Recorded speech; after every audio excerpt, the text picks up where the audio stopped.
ficando gostoso aqui. Nós viemos para isso hoje. Viemos ganhar as cabeças brilhantes. Não é isso que toca. É o pessoal da rede dos formadores. Por isso, hoje, vou chamar o ganhador. Ele é lindo, gostoso. É você não. Adoro o homem de terra. É você, concreto. É você, morra. O ganhador dessa noite. Vitória, me abraça. Mais forte. Espero que no seu bolso seja o microfone. O ganhador dessa noite, ele tem uma barba linda, cabelo de azul. O nome dele, Fábio Miguel, o Ercão de Flores. Gostoso, maravilhoso, lindo. Mas salva de palmas para ele, filho.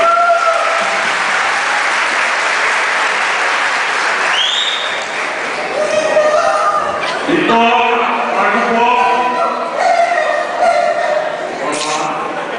Tá bonito, né? Obrigado, tudo para você. Vamos a câmbio, mas pode ter mais. E Fábio.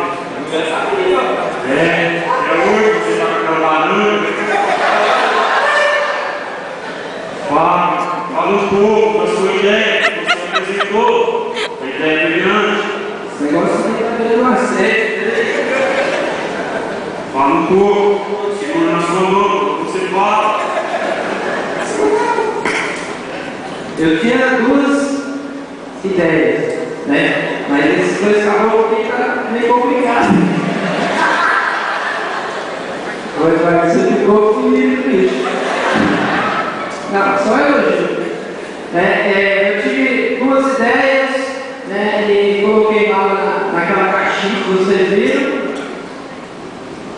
E graças, né, a pessoa que teve a ideia, né, de ter a ideia brilhante, né, foi o Marco, né, e o pessoal da rede, né, estou aqui mais desde que a ideia brilhante foi, né, começou na rede, né, tem 3 anos, né, eu estou concorrendo todos os anos que foi implantada essa ideia. Estou muito feliz de estar aqui.